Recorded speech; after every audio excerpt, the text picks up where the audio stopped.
Good morning, everyone.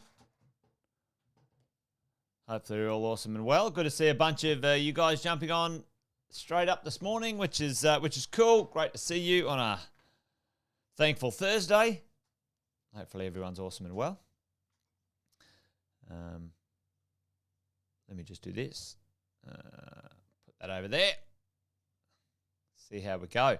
Well, we're up and running again on most of the tech, so give us a shout out in the chat if you guys can hear me well. Nothing, no glitches today. Hopefully, the last few days been a little bit glitchy online, but hopefully you're all sorted. Bit of a quick shout out. Good morning to Alison and Stephen, Brendan, Chris O. James, Laura, Chris, Nicole, Isaac, Michelle, Steve. Yeah, that's great. Thanks, team. Thanks, gang. Good to see we're tech troubles free today. Hey, wanted to talk to you today about got people calling me all over the place this morning. Wanted to talk to you about good old media headlines. I chucked a couple of media headlines in the chat today, so we'll talk about that in a minute. But a quick shout out if somebody's new, anyone new, say good day in the chat. Tell us that you're new. Tell us where you're coming in from, where you're dialing in from. Jason Witten's my name, as it said there on the little thingamajig, and been coaching property investors, maybe just like you, for over 18 years with my compadre Sam Saggers. Been property investing myself over 20. I think it's like 22 now. And done a few things along the way. Learnt one or two things, learn a few things to do and a few things not to do. And each morning get together with some crew just like you and share some of that stuff over a coffee. We call it a wealth coffee chat. So welcome along if you're new. Give us a shout out and say good day. There's always a few new mentoring members joining every month. Everyone's keen as mustard to get hold of me this morning. There you go. The children want to disturb my morning kickoff, but that's all right. I'll chat to them in a minute. So, listen, the media, they love a good carry-on malarkey, don't they? Hey, and they're pretty good at writing a few headlines and maybe putting some cats amongst the pigeons. And I chucked a couple of headlines up today in the heading of today's show. And there's three headlines. I'm going to read them out. Now, I want you guys at home, this is a bit of a pop quiz. All right. A pop quiz to see if you can guess when these headlines were written, what year. All right. First headline, why can't young couples buy homes? There you go. First headline. When do you think that was written? What year? Why can't young people buy homes? Chuck that in the chat for me right now. Smaller deposits and bigger loans needed. Smaller deposits, bigger loans needed. What year, what era do you think that was a headline in the media? And premium suburbs. Premium suburbs. That's true, Alison. Premium suburbs. The weakest market in the market. There you go. And you guys got it's pretty hard. It was a bit of a trick question, but I'll put you out of your misery. But because my point today is that the media likes to make money out of selling newspapers, not being accurate. Alison, 2017, 2018. Well, Facebook user, I'm glad you chucked it out there. Which was awesome. But if you can see this is a newspaper, and you can see it's quite old, okay? The premium one is 2021. Whoever that is in there, that you got that one. But the other two headlines, check this out. Why can't young couples buy homes? And that circle's a bit out of whack. Smaller deposits, bigger loans needed. And, what year was that? you can't really see it, but that was August 11, 1963. 1963. Check that out. Now, and the reason I sort of do that this morning is because, when we are property investors and we're looking at marketplaces, there are snippets of information and I wouldn't call them facts, but snippets of information that media like to get hold of. You guys know this. When we are making decisions, your decisions should not be based on what the headlines were in the newspapers, right? Because, they are not property investors. And, the idea that we would listen to someone who's not a property investor when we make decisions about our property investing is ludicrous. It's insane to me, right? But let's have a bit of a look at this. Like literally in the same breath, 1 week apart, which was, this one was first. Median house prices rising by nearly $6,000 a week. Okay, likely to even force tougher controls, whatever, right? So $6,000 a week, you think that's a strong market, right? Must be crushing it. And literally over here, it is, all right, home values have dropped across 7% of the suburbs in the past 3 months. So how do you get $6,000 a week going up and then prices dropping 7%? And the reality is the value in this type of headline for us as a property investor is useless, okay? And you guys have heard me talk about this before. The media has no interest in your success, okay? And we're going to talk about who has the majority of influence in the marketplace when it comes to people making decisions, and it is the media. The media influence the masses, and these days, well, it's not as one-dimensional as it used to be. You'd have News Corp and the news outlets, but now you've got other things like Facebook and LinkedIn and YouTube and TikTok and whatever. But we're not going to go there. So, how do we make decisions? Where do we make decisions from as investors? Because value's dropping 7%. Well, if there's any actual factual data in there, it'd be chasing airtime and clickbaiting. Exactly, Stephen. If there's any factual data in here, what does that mean to us? What does it mean to us as property investors when we have a look at, is there anything there that we need to be aware of making decisions? When I see headlines like this, the premium suburbs are not going, have dropped or whatever it might be. Number one, maybe people don't want to sell. Maybe their property price has gone up $3 million, and just maybe, folks, just maybe, they're like, you know what, I'll keep this thing. Well, if it was you and me, what's one of our favorite sayings around here? Mine anyway, hopefully it's yours. Buy well, never sell. What is the point? What is the point of having an asset that goes up in value and then you sell it to pay the taxes? That's called stupid 99% of the time. Unless it's part of your exit strategy, unless it's part of your arbitrage strategy, unless it's part of your debt reduction strategy in the future.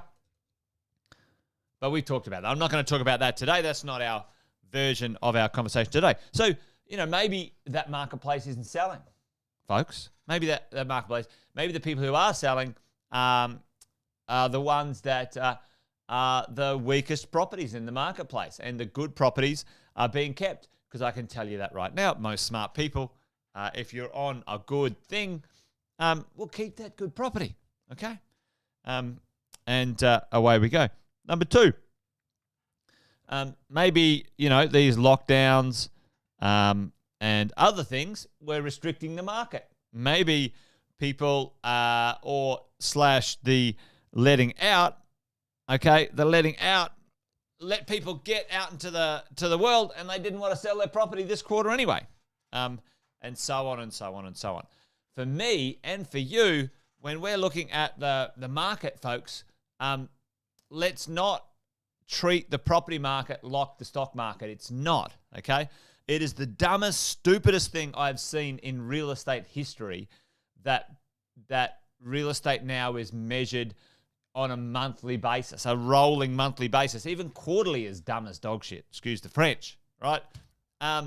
It's dumb. It's stupid because it is not a fast liquid asset. You can't measure it in such short periods of time. If there's instant liquidity, instant market access, like the stock market, sure, you can literally measure it moment to moment, but real estate is not that.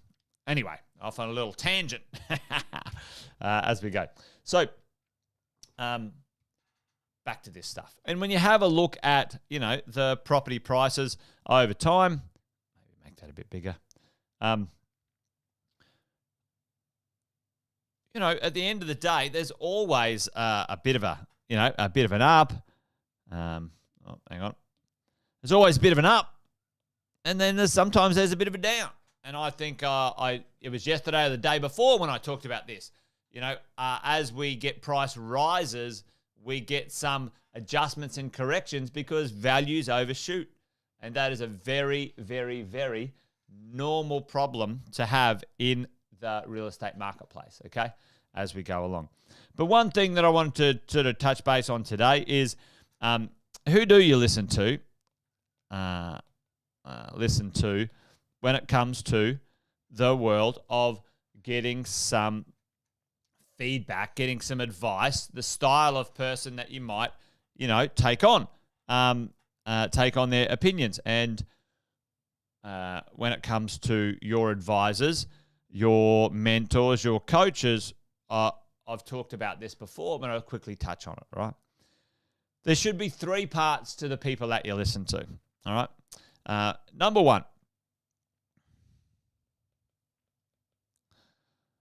Okay, advisor. Someone who is in the game, in the industry that you are wanting to invest in, all right? So they need to be licensed in that space, and they need to have some experience in that space. E.g., someone in the property, if someone's talking to you about real estate, then, but they are, I don't know, a cook, no disrespect to cooks. Cooks are great. They're a chef. Like, why are you taking advice from a chef? It doesn't make any sense. Even if they own a piece of real estate, it's still a stupid concept, okay? So, advisor. And I like the idea of advisor being licensed and got some experience because they are kept accountable often to a code of behavior and rules and regulations. So it's pretty important. I like that, tick in the box. The next one is what I would call a mentor/coach. Okay? Get rid of that part. A mentor. And a mentor is someone who's done it. Done it. Someone who has done what you wanted to do or you're looking to do. They've bought the properties. They own the properties. They've paid off debt. They have built a business. They are creating income out of what you're trying to learn. The challenge with some mentors is they're a bit mad. They can go, oh, listen, the only way to make money out of real estate is property develop. The only way to make money out of real estate is to renovate. The only way to make money out of real estate is to buy off the plan. The only way to make money out of real estate is subdivide. And that's because that's what they did. That's what mentors do. They teach you or they express to you what they've done, okay? But it's not the only way, okay? You want a combination of these things. And last but not least, you need someone who is able to coach you, okay? They are qualified and they help you get your plan done, okay? Help you get your plan done. Someone who helps you say, right, I'm going to buy 5 properties. I'm going to put a strategy together. I'm going to get this get this loan qualified. I'm going to get myself organized. Those things, someone who can coach you. So when you think about these 3 parts, it's pretty important when you're at the center of this thing, to have the right advisor, the right mentor, and the right coach, or a combination of that person in one package, which is great. That's what we've got at Positive with our coaches, our mentors, our advisors. This is what we encompass, because that is the type of person, that is the type of people you want to receive information and action from. Not the media, not the newspapers, not this rubbish here when it comes to, how do I make a decision when it comes to property investing? So I thought we'd just touch base on that one today, folks, because, anyway, get rid of that. You're going to see the media ramp up right now. You're going to see them ramp up, and it's going to be Jekyll and Hyde, I reckon, all over the place when it comes to these headlines.